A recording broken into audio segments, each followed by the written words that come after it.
Hello? Can you hear me? Don't exit this room, okay? This isn't a mistake.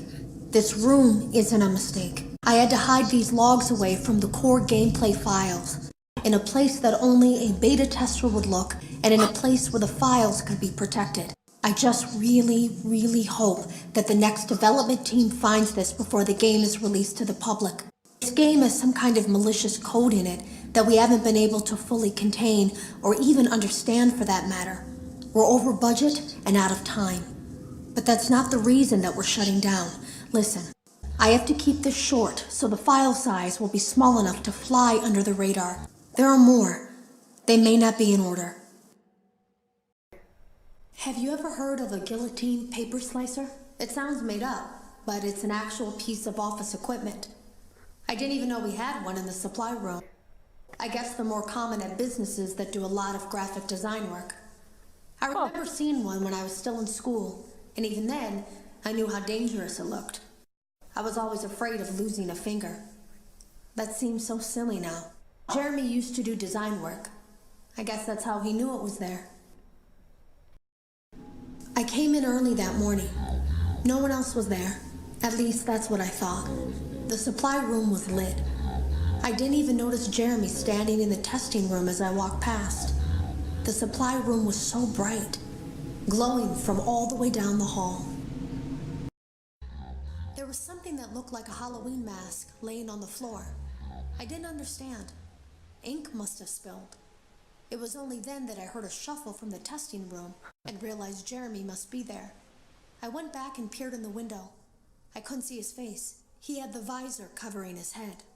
He had ink spilled on himself as well. The front of his shirt looked black in the dark room. He turned his head in my direction, but I don't think he knew I was there. The drawers have been emptied out. Someone was here. I don't think it was spring cleaning either. No, there was plastic on the floor. Someone was definitely here during the night. It had to have been the client.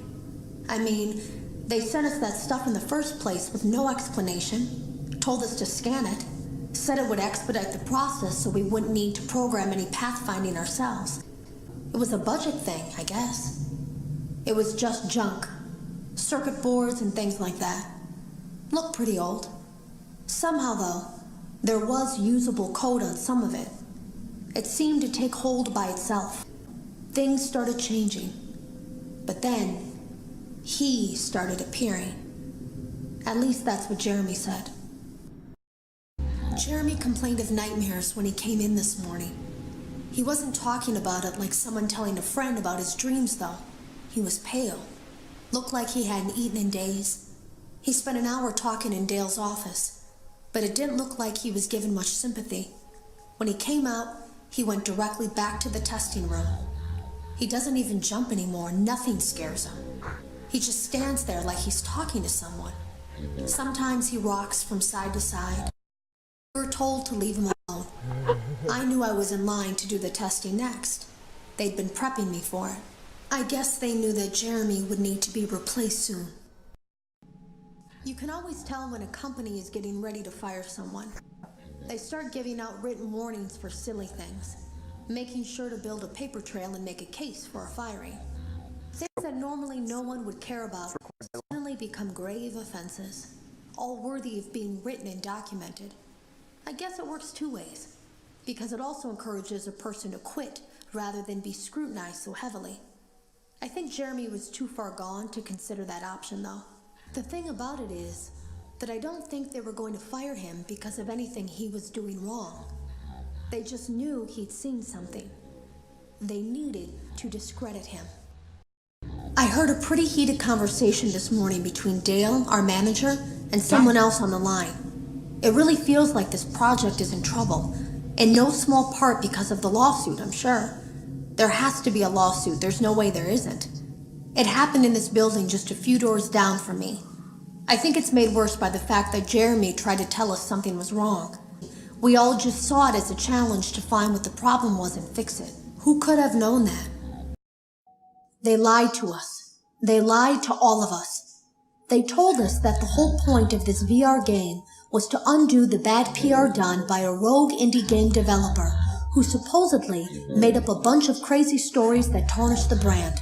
But that's not true at all. In their haste to develop this VR game and clear their name, they sent us some things I don't think they intended us to see, such as a hard drive containing emails between Fazbear Entertainment and a certain indie developer. Fazbear Entertainment hired the game developer. Those indie games were designed to conceal and make light of what happened. This isn't just an attempt to rebrand. It's an elaborate cover-up, a campaign to discredit everything. I was told I had 3 days to finish Jeremy's work, but I know it's just passing the time. They don't really expect me to do anything. It's just to keep up appearances until the buyout is complete. We have to look like we have things under control. There's another potential development studio that wants to pick up from here, but who knows what kind of lies they're being fed to convince them to do it. Against my better judgment, I'm going to do my best to see what's here, make notes of it, and try to isolate where this thing is hiding. At least then the next person that tests this will have a chance of getting rid of it. I saw it for the first time today. There was a character I couldn't make out who it was, standing at the end of the hall. I thought it was just bugged out, so I made a note of it and kept playing. But then it was looking in the window, and not like Chica or Bonnie would. It was actually looking in the window, seeing what I was doing. Today was my last day of beta testing, and the anomaly that I've been seeing is nowhere to be found. But after inspecting some of the files, it seems that it's attached itself to these logs. My logs. That can't be an accident. So now I have to make a choice. Do I leave these logs here for you to find, or do I try to purge this thing myself by destroying the logs?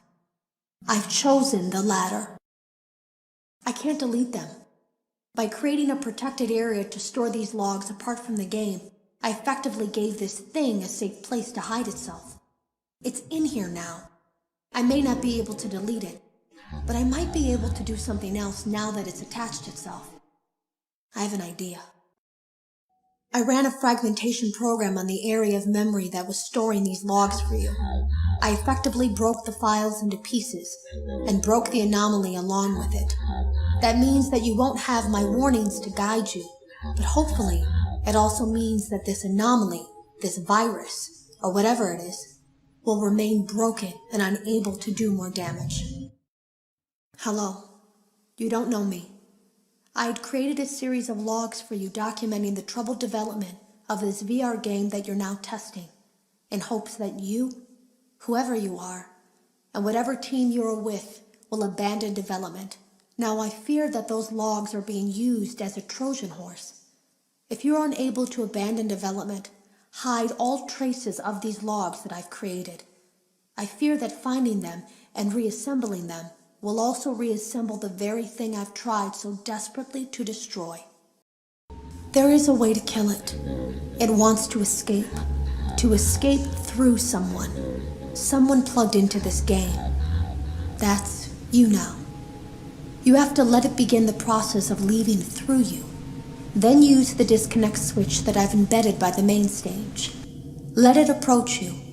Let it begin to merge with you. Play the music and flip the switch. That will cause a hard restart of the game and flush the memory, effectively killing it. I hope.